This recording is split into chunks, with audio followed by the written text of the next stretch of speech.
अच्छा हो गया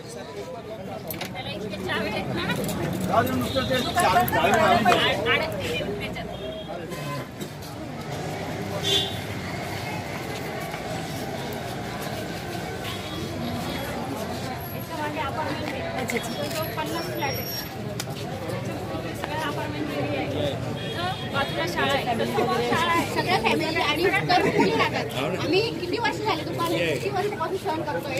आज तो 2-4 वर्ष फुटाणावाल्याला सांगितलं की आमच्या घराच्या रस्त्यासमोर गाडी नको लावू कारण लेडीज येतात सगळ्यांना बाहेर बसायला अपार्टमेंटला जायला अपार्टमेंटमध्ये कसं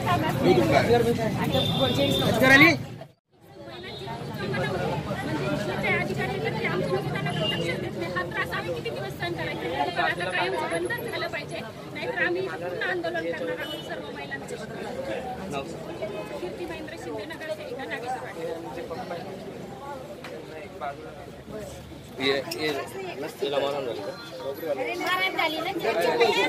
हे झालं तेवढं सांगा। एक मिनिट लावली ना तुला त्रास होतो तुला त्रास होतो गाडी रस्त्यावर लावलेली काय करत दोघांना बाजूला काढायला गेलो तर त्यांनी मला ढकललं त्यांच्या गाडीवर आणि हे लागलं दाखव कोणाला कोणी मारहाण केली कोणी मारहाण केली तुला कोणी मारलं नाही ढकललं त्यांनी त्याच्यामुळे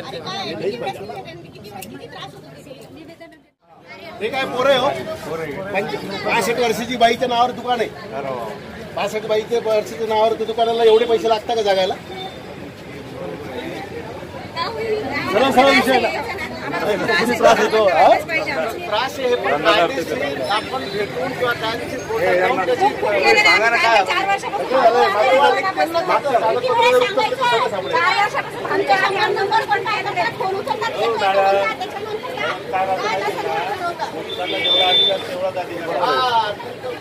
लेडीजने फोन केल्यानंतर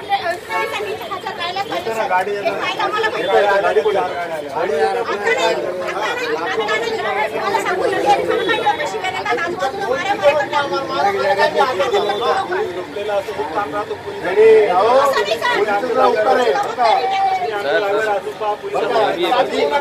पोलीसवाल्यांना सुद्धा हे दुकान सगळे गुन्हेगार पकडले सीसी कॅमेऱ्याचे फुटेज घ्या 100% गुन्हेगार तिथे येणारे दारू पिऊन आले आपण ठरू शकतो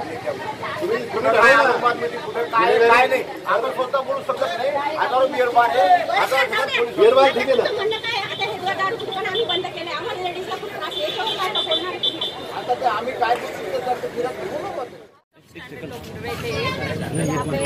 सब अपार्टमेंट है आजू बाजू में और बाजू में ही 100 मीटर के अंदर ही स्कूल है दवाखाने हैं और सब बच्चे स्कूल जाते आते हैं और महिला भी है उनको बाहर निकलने के लिए मुंह नहीं रहता क्योंकि सब इधर दारू पीने वाले बैठे रहते और यहाँ पे ही पानी रहता अंडे रहते बॉयल किए हुए फुटाने की गाड़ियाँ कितने बार कहा तो उतने ही टाइम लेके जाते फिर बाद में आ जाते ये गलत है ना महिलाओं ने बाहर निकलना चाहिए कि नहीं और ये अपना सीपी साहब को लेटर दिया उत्पादन शुल्क विभाग को लेटर दिया लेटर भी कितने बार देने का और कितने बार हम चिल्लाने के अभी दुकान खोलने का नहीं।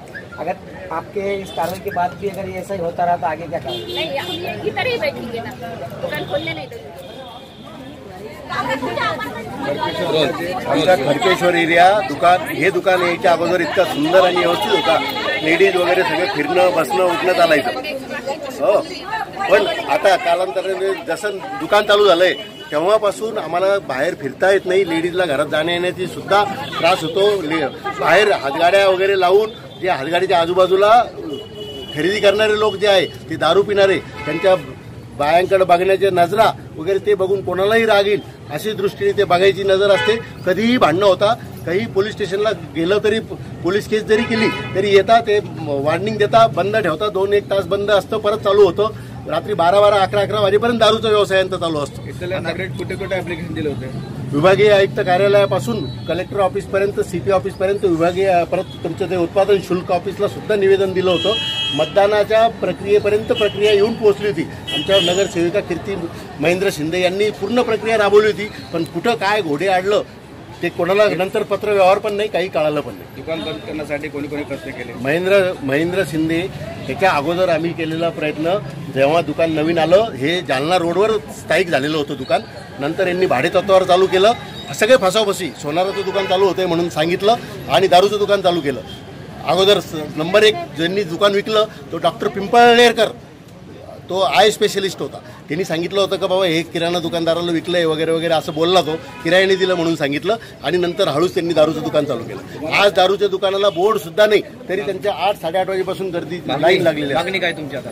दुकान बंद झालं पाहिजे. हे रेसिडेन्शियल एरियामधलं दुकान आहे, हे दुकान कुठेही स्थायिक करा, स्थलांतरित करा. हे दुकान इथे नाही. आम्ही नगरसेवक मॅडम जे करेल ते अपूर्व दिशा आमची आहे.